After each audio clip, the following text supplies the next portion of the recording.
Hello everyone, welcome to Sifaz universe. আজ আমি আপনাদের সাথে শেয়ার করতে চলেছি দুর্গাপুজোর জন্য বানিয়ে নেওয়া ষষ্ঠী স্পেশাল ছোলার ডালের রেসিপি। ছোলার ডাল খুব কমন একটা রেসিপি।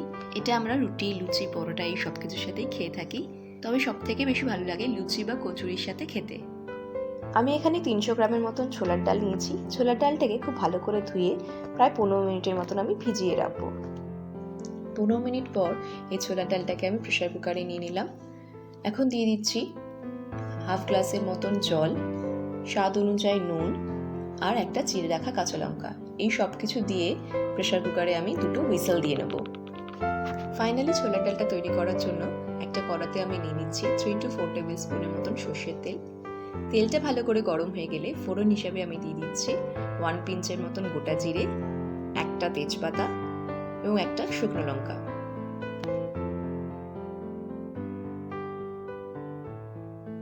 কয়েক সেকেন্ডের মতন ফোড়নটা কড়াতে নাড়াচাড়া করে নিয়ে আমি এখানে দিয়ে দিচ্ছি 1 পিঞ্চের মতন হিং।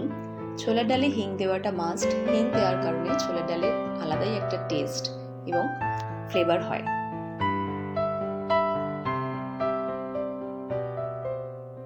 হিংটা একটু নাড়াচাড়া করে নিয়ে আমি এখানে দিয়ে দিচ্ছি 2 টেবিল স্পুনের মতন আদা বাটা।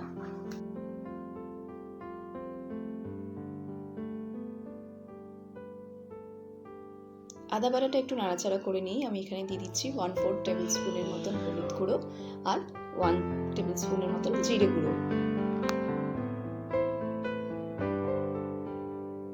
এই সমস্ত মশলাগুলোকে আমি লো ফ্লেমে 5 মিনিটের মতন কষিয়ে নেব। দিয়ে দিচ্ছি খুব সামান্য পরিমাণে মশলা বাটার জল। এই মশলাটাকে খুব বেশি টাইম ধরে কষানোর কোনো দরকার নেই, প্রায় 5 মিনিটের মতন কষিয়ে নিলেই হবে।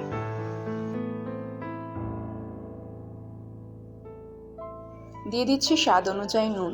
মশলাটা এখন আমার কষানো হয়ে গেছে, এখান থেকে সুন্দরভাবে তেলও ছেড়ে এসছে। এখন আমি এর মধ্যে দিয়ে দিচ্ছি সেদ্ধ করে রাখা ছোলার ডালটা।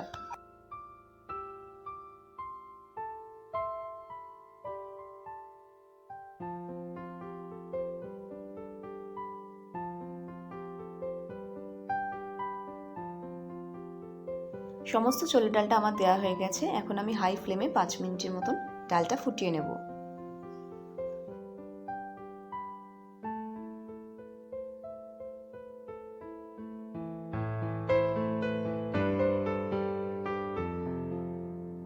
নেক্সট আমি এখানে অ্যাড করে নিচ্ছি 2 টেবিল স্পুনের মতন চিনি। বেঙ্গলি স্টাইলের ছোলার ডালে একটু মিষ্টিটা থাকে। আপনারা যারা ছোলার ডালে মিষ্টি খেতে পছন্দ করেন না, তারা এখানে চিনিটা স্কিপ করবেন।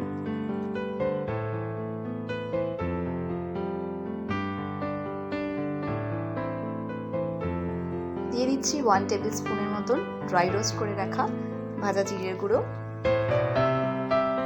জিরেটা ড্রাই রোস্ট করার সময় আমি এর সাথে একটা শুকনো লঙ্কাও নিয়ে নিয়েছিলাম।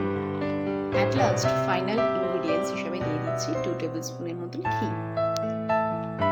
ফাইনালি ছোলার ডাল আমাদের কমপ্লিট হয়ে গেছে। এখন আমি গ্যাসের ফ্লেমটা অফ করে দিয়ে 10 মিনিটের জন্য এটাকে রেস্টিং টাইমে রেখে দেব। ছোলার ডালটা আমার পারফেক্টলি রেডি হয়ে গেছে। এখন আমি গরম গরম ডালটা সার্ভ করে নেব।